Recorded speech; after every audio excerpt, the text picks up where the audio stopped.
Kelvin? Ya Pak. Kelvin, tadi Bapak mendapat laporan dari guru piket kalau Kelvin sering datang terlambat ya.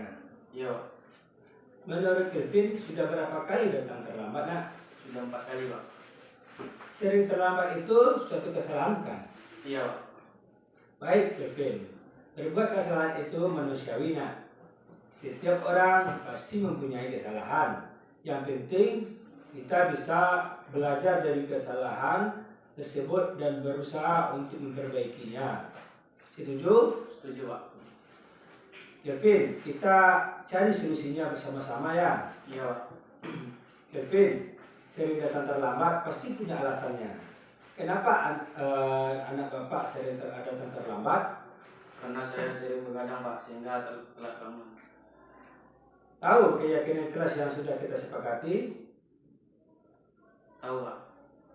Kalau terlambat datang ke sekolah, apakah sesuai dengan keyakinan kelas kita? Tidak. Tidak Pak. Menurut Kelvin, keyakinan kelas apa yang sudah Kelvin langgar? Disiplin Pak. Menurut Kelvin, disiplin itu penting tidak? Betul sekali Pak. Betul sekali ya. Iya Pak. Nah, menghargai waktu itu sangatlah penting dan sangat bermanfaat untuk kita, seperti kita menghargai orang-orang yang di sekitar kita, pekerjaan tidak terjadi menumpuk, dan kita juga dapat melatih rasa kepedulian. Iya Pak. Saya menyesal sudah sering datang terlambat. Saya mohon maaf sudah sering terlambat Pak. Ya Kelvin, sikap yang sangat baik sudah kamu lakukan dengan cara meminta maaf. Menurut Kelvin, apa yang akan Kelvin lakukan agar Kelvin tidak datang terlambat lagi ke sekolah? Saya akan hidup lebih cepat Pak, dan tidak begadang lagi Pak, biar tidak terlambat datang ke sekolah. Baik Kelvin, kamu sudah menemukan solusinya. Dan Bapak akan bekerja sama dengan untuk orang tua Kelvin agar Kelvin tidak terlambat lagi datang ke sekolah. Sekarang silahkan Kelvin kembali ke kelas ya nak.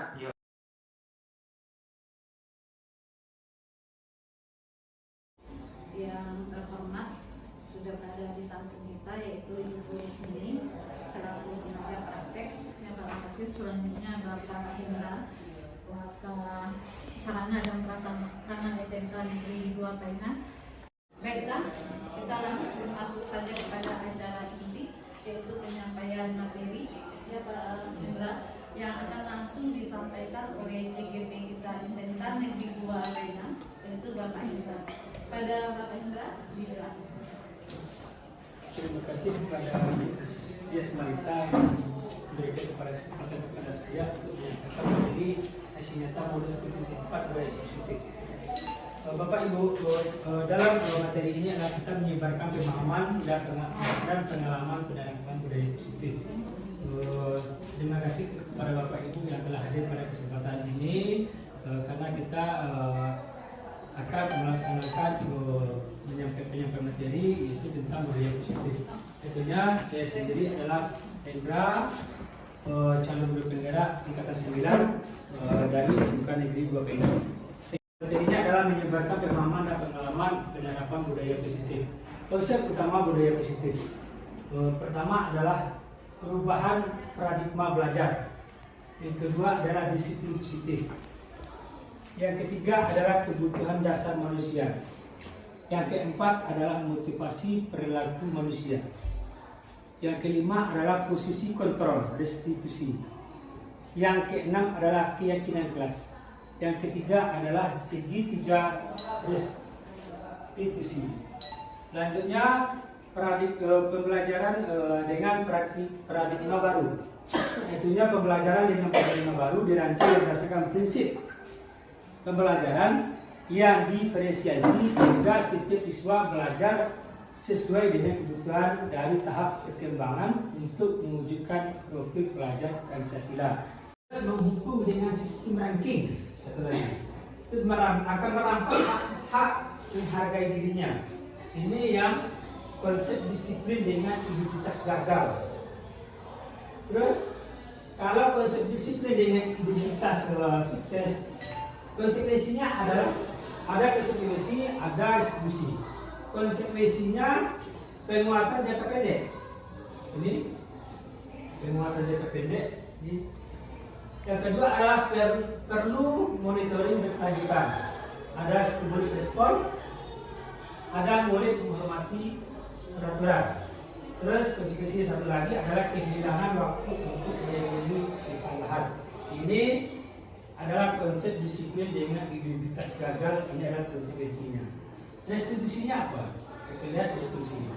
Restitusi itu artinya adalah proses menciptakan kondisi bagi murid untuk memperbaiki kesalahan mereka, sehingga mereka bisa kembali kepada kelompok mereka dengan karakter yang lebih baik. Itu adalah konsep dari restitusi itu. Terus kita lihat ini yang saya sebut tadi. Restitusinya adalah murid bertanggung jawab untuk perilakunya. Ini yang pertama, restitusi. Yang kedua adalah fokus pada penyelesaian masalah jangka panjang. Kalau yang tadi adalah jangka pendek, yang sekarang restitusinya adalah jangka panjang. Yang ketiga adalah murid menghormati dirinya dan orang lain. Kalau tadi dia tidak akan menghormati dirinya. Terus teori kontrol. Teori kontrol dipegang oleh murid itu sendiri. Ininya dipegang kontrol. Ini restitusinya. Terus murid bersemangat memperbaiki kesalahan. Dia akan bersemangat memperbaiki kesalahannya karena di sini restitusi itu adalah proses menciptakan kondisi bagi murid untuk memperbaiki kesalahan mereka, sehingga mereka bisa kembali kepada kelompok mereka dengan karakter yang lebih kuat atau yang lebih baik. Itu dia. Yang selanjutnya adalah konsep disiplin pendekatan restitusi. Adalah sebuah cara menanamkan disiplin pada murid. Nah, pengertian restitusi ini sudah saya terangkan, proses menciptakan kondisi bagi murid untuk memperbaiki kesalahan mereka, sehingga mereka bisa kembali kepada kelompok mereka dengan karakter yang lebih kuat. Ini menurut Gosset. Apa itu ciri-ciri restitusi? Ciri-cirinya adalah bukan menebus kesalahan, tapi belajar dari kesalahan. Dia bukan menebus kesalahannya, tapi dia belajar dari kesalahannya. Itu dia kalau anak ciri-ciri yang restitusi. Yang kedua adalah dia akan memperbaiki hubungan. Dengan ini sehingga bisa kembali kepada kelompoknya. Dia akan memperbaiki hubungan baik dengan temannya atau dengan gurunya. Terus tawaran bukan paksaan. Kita bukan memaksa di sini. Ciri-ciri restitusi itu bukan memaksa, tapi tawaran. Tawaran dari diri murid tersebut.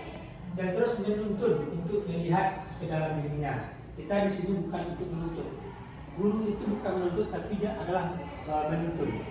Menuntut murid untuk ke arah yang lebih baik. Dia menuntut untuk melihat ke dalam diri si murid. Apa yang ada dalam diri murid itu? Dia bukan menuntut, tapi dia menuntut. Yang kelima, mencari kebutuhan dasar yang mendasari tindakan. Terus fokus pada karakter bukan tindakan. Dia pada karakter anak, dia fokus pada tindakan yang dilakukan. Yang selanjutnya menguatkan dan fokus pada solusi.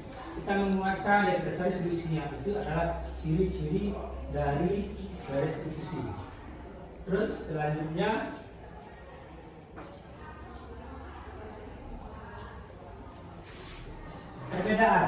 perbedaan contoh kasus, contohnya kasus siswa sering terlambat datang ke sekolah. Mana hukuman, mana yang konsekuensi, mana yang restitusi. Kalau hukuman itu murid melakukan disiplin dikarenakan dia takut. Ini merupakan motivasi ekstrinsik. Dia akan takut dihukum, maka dia akan disiplin. Ini dia. Hukuman itu ada perbedaan, nanti ada perbedaan kasus yang terlambat datang ke sekolah. Ini dia ekstrinsiknya. Kalau konsekuensinya apa? Guru memberikan konsekuensi untuk datang tepat waktu dan harus melapor selama 1 minggu. Jadi kalau anak yang terlambat itu ada konsekuensinya, nanti ada diberikan ke guru. Nanti dia terlambat, dia harus melapor tiap pagi kepada gurunya tersebut atau kepada tim kesiswaan dan selama 1 minggu. Itu konsekuensi yang diterima. Terus guru tegas dan menghormati peraturan. Ini harus dekat dengan peraturan. Ini konsekuensi dari perbedaan kasus ini. Kalau restitusi, guru menanyakan keyakinan kelas. Nah, itu bedanya tadi. Kalau konsekuensi dia adalah menghormati peraturan, harus tegas dia. Tapi kalau pada restitusi, guru menanyakan keyakinan kelas atau dirinya dan membantu siswa menyelesaikan masalah. Di sini di restitusi ini kasus sharing kasus siswa yang terlambat datang ke sekolah ini, restitusinya adalah guru itu meminta keyakinan kelasnya, keyakinan pada dirinya. Kita minta keyakinan kepada diri anak tersebut untuk menyelesaikan masalahnya. Apa masalahnya? Jadi contoh ini adalah kasusnya adalah kasus sharing terlambat datang ke sekolah. Restitusinya apa?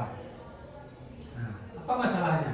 Apa penyelesaian masalahnya? Misalkan kalau dia sering terlambat, mungkin dia bangunnya tidurnya terlalu malam, bangunnya terlalu siang, maka solusinya diminta kepada murid di sini. Dia mencari solusinya, misalkan dia akan minta tolong kepada orang tuanya membangunkan pagi kepada saudaranya, atau minister alarmnya. Nah, disinilah keyakinan kelas yang dibuat oleh anak atau keyakinan dirinya.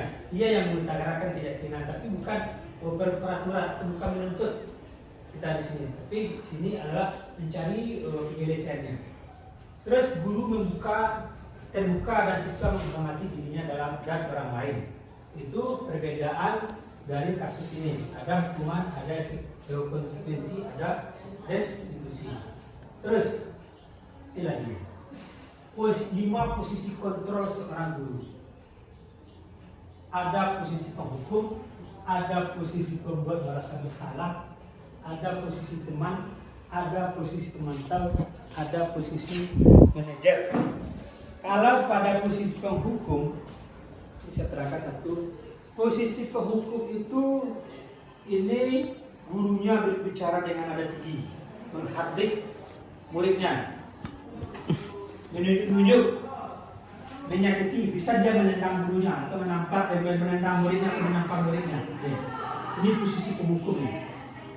Dia akan menghukum muridnya, bisa dia menyuruh muridnya push up 30 kali atau 50 kali di sini.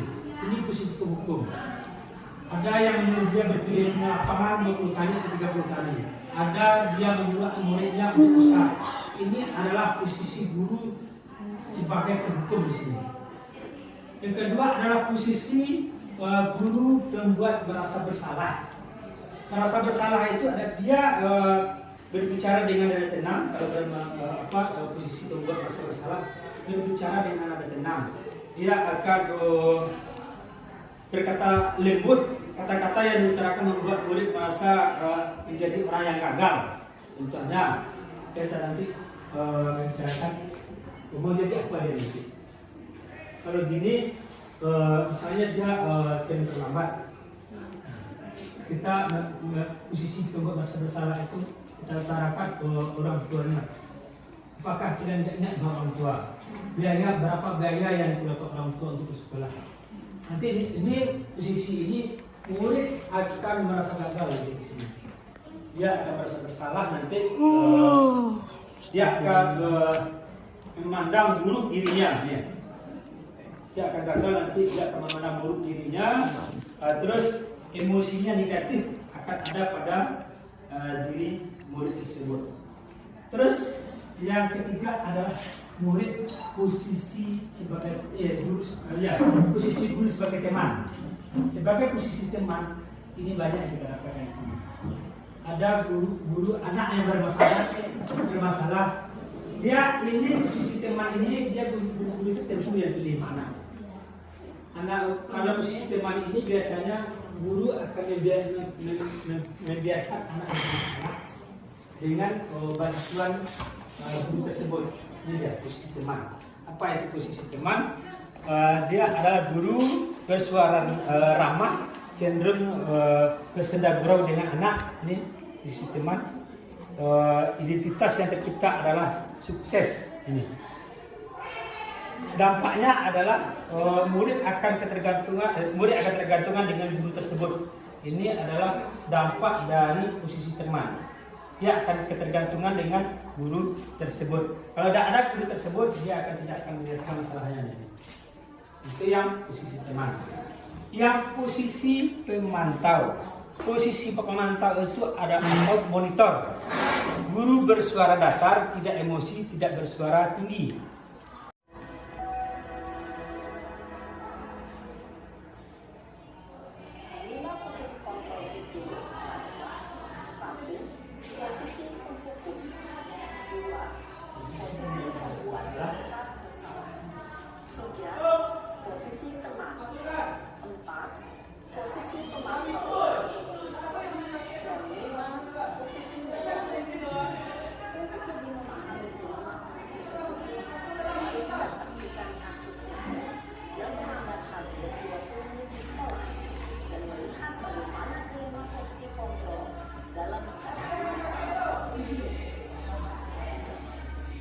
Ini kasus Naren adalah posisi penghukum.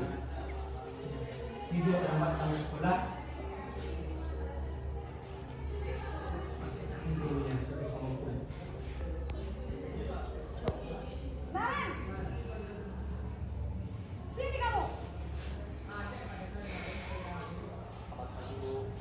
Selalu terlambat. Kamu deh, pasti terlambat. Maaf Bu, saya Apa? Apa coba? Alasan kamu apa lagi? Kapan sih kamu tidak terlambat? Malas sekali ya kamu jadi anak. Dasar pemalas. Gak kamu kapok sih kamu. Sudah berapa kali terlambat? Sana, kamu keliling lapangan basket 2 kali. Ini posisi penghukum. Dia disuruh anaknya, muridnya untuk di lapangan. Kalau di sekolah kita bisa jadi 20 kali lapangan atau ditambah dengan push up. Keliling lapangan basket 5 kali sekalian. Nah. Biar kapok. Cepat. Pergi sana Ini ke sebagai lapangan basket. penghukum. Posisi penghukum biasanya berbicara dengan nada tinggi, menghardik, menunjuk nunjuk, menyakiti, dan menyindir. Hukuman bisa berupa fisik maupun psikis. Ibu dan bapak guru hebat. Dampak yang terjadi pada murid ketika guru berada pada posisi penghukum adalah murid cenderung akan memberontak, bahkan menyimpan dendam.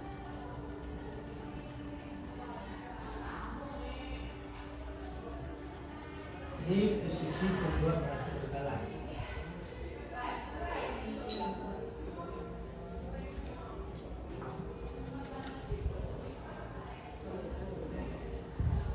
Naren,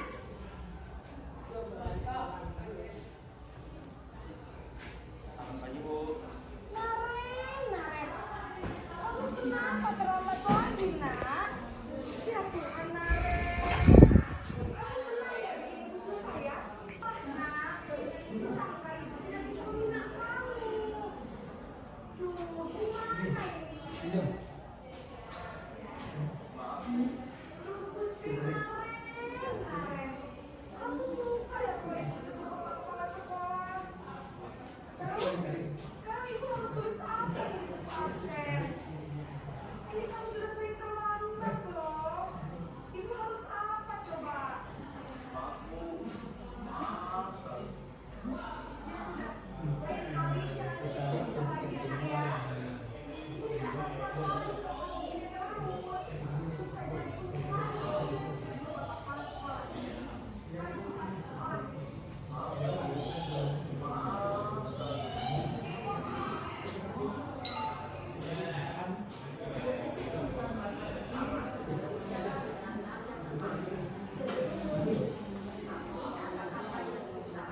pembuat merasa bersalah.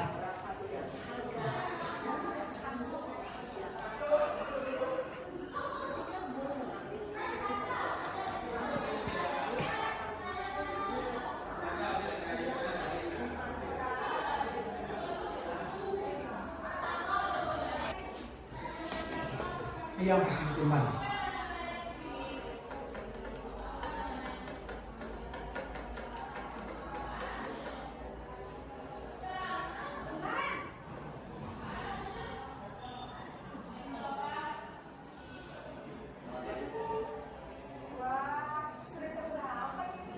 Lama lagi saya.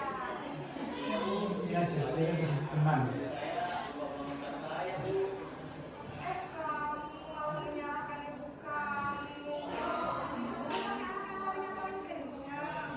Kok terlambat sih? Iya Bu, saya memang pernah bangun tadi. Jadi biar saya kencang, tetap gak kencang Bu.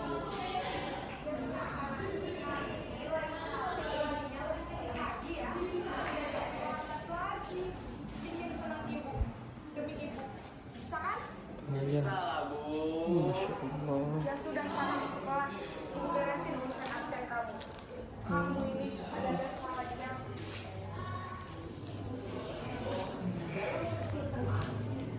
Bicara dengan nada suara ramah, cenderung bersinar untuk menjaga suasana tetap santai. Murid akan merasa senang, aman, dan akrab dengan guru. Identitas yang tercipta adalah identitas sukses atau berhasil. Dia posisi Takut meningkatkan hubungan dengan eksternal, maka ada faktor ketergantungan dari murid kepada orang tua. Di sini, guru absennya, sehingga di lain waktu, murid bisa berperilaku baik, namun hanya kepada orang tua saja. ini yang posisi teman ini bisa anak-anak itu cenderung ke misalnya PDP. Kita akan cenderung ke PDP terus yang ini posisi teman. Iya, kita akan teman itu.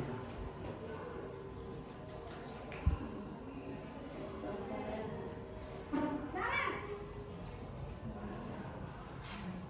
Apa peraturan sekolah kita tentang jam berapa kita harus masuk sekolah, Nak? Kita harus sekolah jam 7 Bu. Iya betul, sekarang sudah jam 7.20. Naren sudah tahu konsekuensinya jika terlambat hadir. Paham Bu, saya harus tinggal kelas pas jam istirahat selama 20 menit. Ya benar, konsekuensinya demikian. Jadi nanti jam 9.30 pas istirahat, kamu harus tinggal di kelas, kerjakan tugas tambahan untuk ketertinggalan kamu, ya? Baik Bu. Ini adalah posisi pemantau atau Posisi pemantau Monitor. mengadakan penghitungan atau data untuk mengontrol murid. Guru mengarahkan murid berdasarkan peraturan dan konsekuensi. Seorang pemantau menunjukkan bahasa tubuh dan ekspresi wajah yang datar dan cenderung formal. terus satu lagi posisi manajer. Ini adalah posisi yang ideal bagi kita sebagai guru. Dia masih kasih Naren, guru akan mencarikan solusinya. Naren!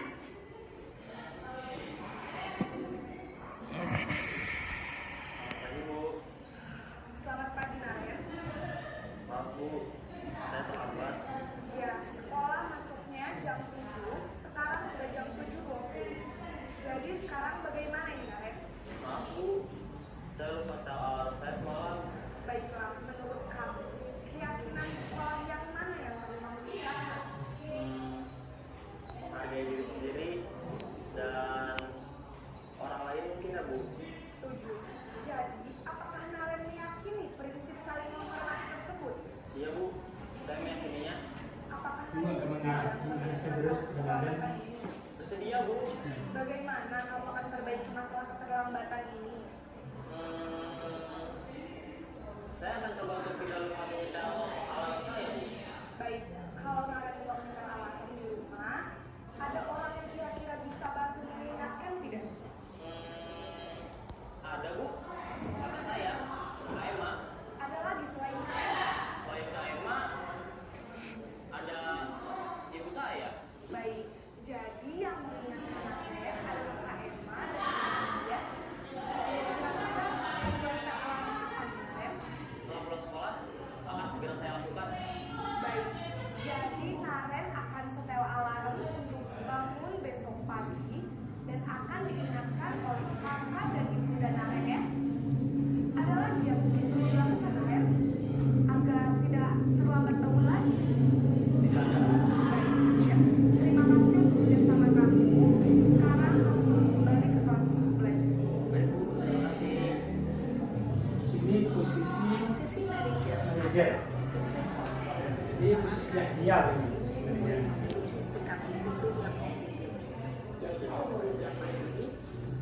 jawab dan dapat memecahkan masalah. Tujuan dari posisi ini adalah agar murid dapat berefleksi atas tindakannya. Guru akan dengan tulus memberikan pertanyaan-pertanyaan bermakna sehingga membuat murid dapat belajar dari kesalahannya dan mencari sebuah solusi untuk menyelesaikannya. Ibu dan bapak guru hebat, setelah mengamati adegan kelima posisi kontrol tadi, kira-kira posisi mana yang paling ideal? Posisi mana yang dapat menunjang motivasi? Posisi mana Bapak Ibu? Yang kelima. Ya, berarti yang posisi yang kelima, posisi mengajar itu adalah mengajar. Itu adalah posisi yang ideal. Dia gurunya mencarikan solusinya untuk anaknya yang bermasalah. Posisi ini memang posisi ideal dan belum dituju setiap pendidik.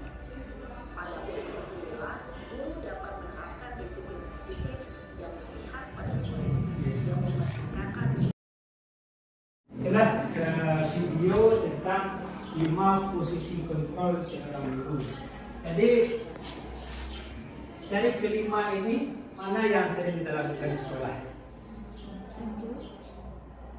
Yang sering kita lakukan di sekolah. Mungkin saya kemarin untuk siswaan mungkin ini banyak yang lakukan ini posisi pendukung ini. Ya, posisi teman dia juga. Anak yang bermasalah itu kalau dia bikin semua indah, nanti kalau dia teman dia bisa permasalahannya bisa aman. Jadi di posisi teman ini anak-anak itu dia akan mencari indah terus. Ya, dia akan tergantungan dan guru tersebut. Ya. Terus contoh penerapan 5 posisi kontrol. Tadi udah ada videonya, ada temannya di peraturan sekolah. Lu lari di lapangan itu hukum membuat merasa bersalah. Berapa kali Bapak harus memberitahu kamu Bapak kecewa sama kamu, ini yang merasa bersalah. Jadi di sini anak akan bersalah, akan merasa bersalah, dia gagal di sini. Teman posisi teman contohnya, ayolah yang terbuat yang tertib buat Bapak enggak. Ayolah yang tertib buat Bapak kali ini tidak apa-apa, aku masalah. Jadi yang teman ini anak salah dibantu oleh gurunya, dia bisa teman. Teman tahu ini tadi dengan video tadi kita bisa melihat kamu sudah mengenal apa peraturan solusinya. Ini adalah sama dengan aturan yang kita terapkan. Kita ini teman tahu ini dia berpijak pada aturan. Nah, aturan dan konsekuensi yang diberikan dulu. Poin-poin apa dia nanti ini? Kalau ada kredit poinnya, ini di posisi mantau ini. Tapi posisi inilah yang bagus. Posisi manajer ini adalah mencarikan solusi kepada anak. Apa solusinya? Ini contoh penerapan 5 posisi kontrol itu. Terus lanjut ke keyakinan kelas. Keyakinan kelas, mengapa kita membuat keyakinan kelas? Mengapa tidak peraturan kelas saja? Sekarang kita banyak membuat peraturan. Mungkin selama ini kita peraturan. Kalau peraturan itu dibuat oleh guru, bukan oleh murid. Tapi kalau mengapa keyakinan kelas? Keyakinan kelas ini adalah dibuat oleh murid. Murid yang menuangkan keyakinan kelasnya. Apa yang harus dia terapkan aturan di kelasnya. Contohnya, mengapa kita memiliki peraturan tentang tidak boleh datang terlambat di sekolah? Ini keyakinannya. Mengapa kita memiliki peraturan tentang berpakaian menggunakan atribut lengkap? Ini keyakinan kelas. Mengapa kita keyakinan kelas? Mengapa tidak peraturan kelas saja? Itu yang keyakinan. Terus lanjut ke kegiatan membuat keyakinan kelas. Guru bersama siswa membuat keyakinan kelas. Pertama, berdiskusi tentang peraturan. Jadi kita diskusikan peraturan yang dibuat oleh murid bersama murid yang ada di kelas itu. Terus disuruh murid merumuskan peraturannya. Peraturan menjadi keyakinan. Merumuskan peraturan menjadi keyakinan. Apa keyakinan nanti? Contohnya, tidak boleh datang terlambat, datang tepat waktu. Itu contohnya. Itu menempelkan keyakinan kelas itu. Tertempelkan apa keyakinan ini yang dibuat oleh siswa, tertempelkan di lokalnya. Jadi dia berpatokan pada keyakinan. Terus lanjut kepada keyakinan kelas. Apa keyakinan kelas yang kita buat? Ya kan? Disiplin waktu. Kita masuk ke apel yang 7.15. Kita masuk ke jam 7.30. Ini disiplin waktu kita buat. Keyakinan kelas yang dibuat oleh anak, dia disiplin waktu. Kalau keyakinan kita buat kepada anak, kalau bukan peraturan, kalau peraturan anak akan melanggar. Tapi kalau keyakinan dia tahu keyakinan apa yang dia buat, itu dia disiplin waktu.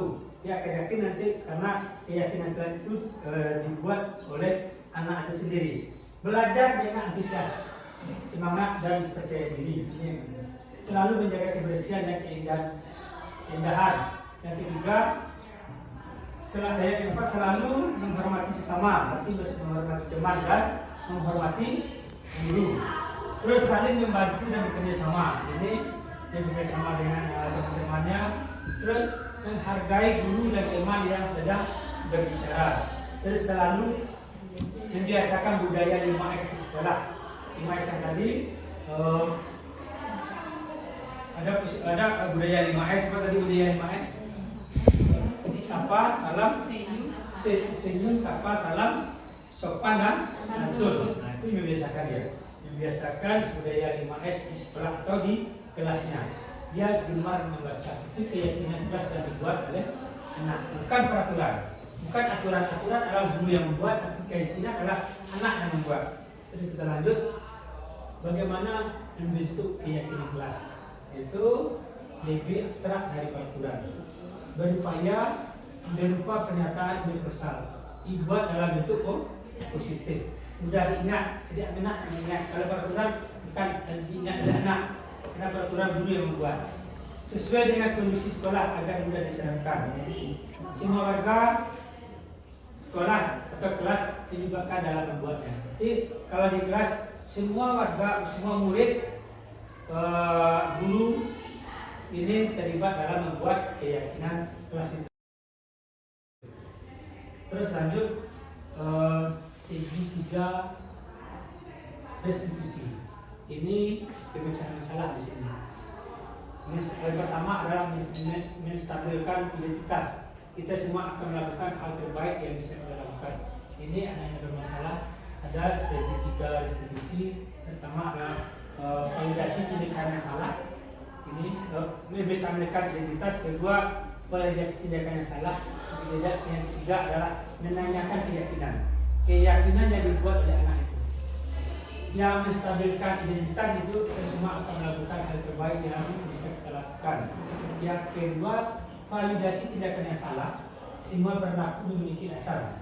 Dia apa kesalahannya, dia ada mempunyai alasan. Di sini menanyakan keyakinan. Keyakinan apa yang dia harus buat? Ini untuk menyelesaikan masalah dengan murid. Ini dalam penyerapan program disiplin. Contohnya di sini segitiga restitusi sudah saya buat kemarin videonya. Ini penyelesaian dengan anak yang sering terlambat datang ke sekolah.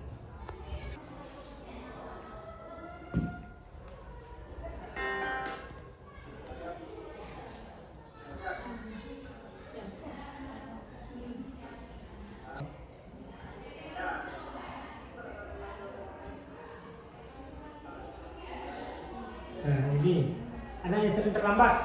Ini videonya si Budi, anak yang sering terlambat di Filipina.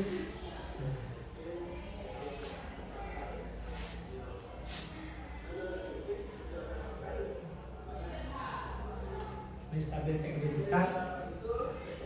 Ini ada kemarin saya bikin anak yang sering terlambat, anak yang berkelahi dengan temannya karena dia ngecek orang tuanya.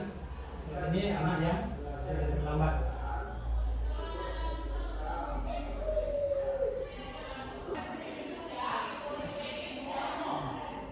Minta keyakinan kepada anak.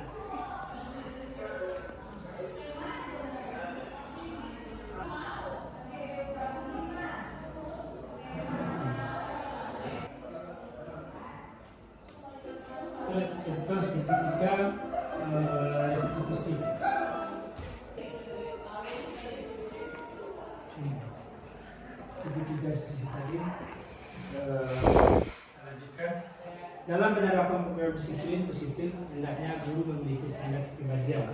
Terus ada kepribadian profesional dan sosial yang baik, di mana guru mampu merefleksi pada posisi kontrolnya saat bagaimana perjalanan dirinya sebagai imam. Kita sebagai disiplin positif itu kita minta kepada kepribadian lalu dia sebagai posisi manajer yang menuntun murid-murid menjadi insan yang mandiri dan merdeka dan bertanggung jawab. Setelah pemaparan materi budaya positif yang dapat saya lakukan mengenai implementasinya di sekolah. Terima kasih. Apa yang saya sampaikan tadi mudah-mudahan Bapak Ibu bisa dari misalnya tadi dari 5 posisi kontrol itu kita bisa posisi mana yang kita gunakan selama ini dan kita bisa merubahnya nanti mana yang bagus mana yang tidak. Itu nanti posisi kontrol itu. Terus terima kasih kepada Bapak Ibu yang telah hadir pada kesempatan ini. Mudah-mudahan budaya positif ini akan bisa kita terapkan di sekolah kita dan akan menjadikan murid kita menjadi berbudaya dan menjadi anak yang berperilaku positif. Terima kasih Bapak Ibu. Saya akhiri dengan Ibu dan Bapak Ibu. Assalamualaikum warahmatullahi wabarakatuh. Waalaikumsalam warahmatullahi wabarakatuh.